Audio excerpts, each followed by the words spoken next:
За, улсын хурлын гишүүн дахин сонгогдоогүй тохиолдолд дахиж парламентын гишүүнээр ажиллаагүй тохиолдолд 1 жилийнхаа цалинтай тэнцэх хэмжээний тэтгэмжийг авна. Дээрэс нь хэрвээ энэ их хурлын гишүүний цалинтай тэнцэх хэмжээний цалинтай ажил эрхлэхгүй доод цалинтай ажил эрхлэх юм бол тэрний зүрэг бас авна.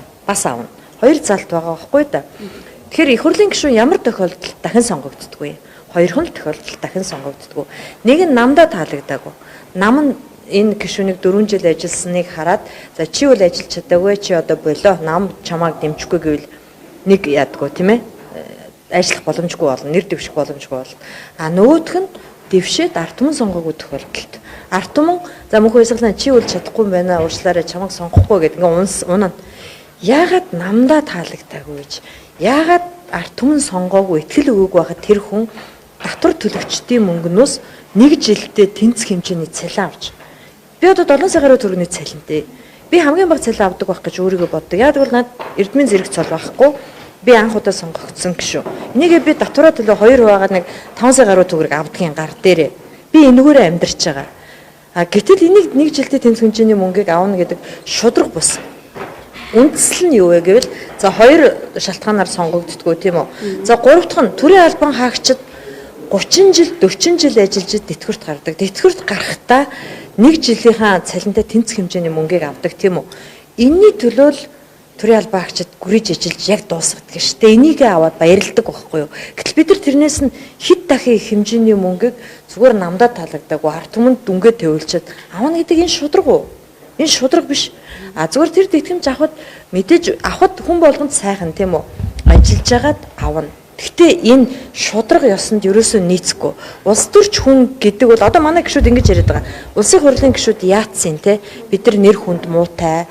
Бидний үр хөөхд одоо хувийн компаниуд нь тендерт оролцох эрхгүй. Ах トゥ хамаатан саднаа төрд ажиллах эрхгүй болчлоо. Бид нар ер нь юм зөрчигдөж байна. Дээрээс нь мөнх баясгалан гэдэг шинэ гишүүн гарч ирээд бидний тэтгэмжийг байхгүй болох гэдэг ингэж яриад байгаа байхгүй юу? Энийг мэдчихэж их хурлын гишүүн болдгоо юм уу? Хин тэрийг хүчээр болгоцсон юм. Би одоо жишээ нь миний ах トゥ нар төрийн албанд ажиллах хэсгүй юм байна. За надад компани байх хэсгүй юм байна. За миний хувьцаа эзэмшдэг компани бол тендерт оролцох хэсгүй юм байна гэдгийг мэдчихэж л их хуралд орсон шүү дээ. Би муулуулна гэдэг мэдчихэж л их хурал руу орж намайг сонгоод өгөөч гэж гуйж явж их хурлын гишүүн болсон байхгүй юу.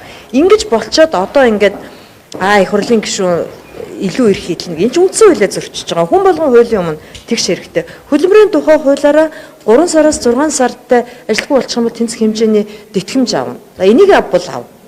Тэр болно шүү дээ. Тэгээ бага цалинтай ажил хийчихэл би одоо яхаа 7 сая гаруй төгрөгнөөс бага цалинтай 2 сая 3 сая төгрөгийн цалинтай ажилд очичоод илүү гарснаа татвар төлөгчдийн та нарын үйлөө эдэлж явсан мөнгнөөс төлсөн татвараас авах юм уу? Тэр малчтын одоо би хөдөөнөөс сонгогдсон гişүүн. Сумдад амьдрал асар хүнд байна. Тэр хүмүүсийн төлсөн татвараас би ичихгүй авах нь л дээ. Энэ болохгүй, энэ ёс зүй байхгүй юу? Энэ ёс зүйгээ манай гişүүд барьж ажиллах хэрэгтэй. Тэгвэл өөрсдөө нэг мундаг хүмүүс гэж бодоод бид нар ч ихсэн авна маавна гэд ингээд ээж болохгүй. Одоо их хурлын гişүүд надад дуртай их хурлын гişүү алга. Бүгдээрээ чи яагаад бидний тэтгэмжийг байхгүй болох гээд байгаа. Яасан поп юм, яасан амьдрал мэдтгүй ингээд байгаа. Би өөр шударгасны талд байна гэж бодож байгаа. Тэгэхээр гişүний цалин бол доод цалин 7 саяас эхэлж байгаа юм байна. Тэгээд дээшээ 2 сонгосон ч юм уу гэж бодож байгаа. Яг тэгвэл би нэг сонгогдсон надад эрдмийн зэрэг цол байхгүй.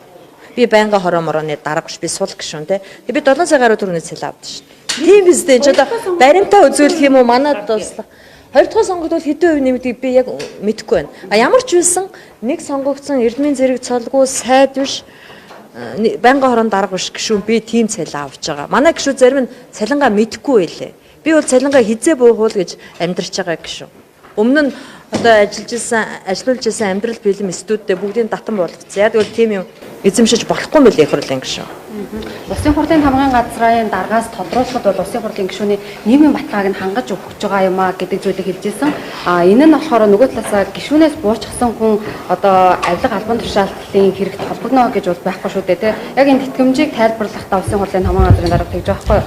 Нийгмийн баталгаагаа өөрийнхөө амьдрах баталгаагаа хангаж ижил их хурлд орж ирэлдээ тэгвэл тэр хуулийнхаа заалтыг хараад мэдээд ороод ирлээ. Тэгээ нэг албатай юм шиг их хурлын гишүүн болчоод намдаш та юу таалагдахгүй унчаал, дээрээс нь сонгогч нартай таалагдахгүй унчаал тэгэл ядан нэг дэлгүүр ажиллаад нэг лангуу ажиллаад наран туул зах дээр зогсоод төлсөн хүний татварын мөнгнөөс бид итгэмж авна гэдэг байгаа чинь шударгавш дээрээс нь ёс зүйгүй үйлдэл.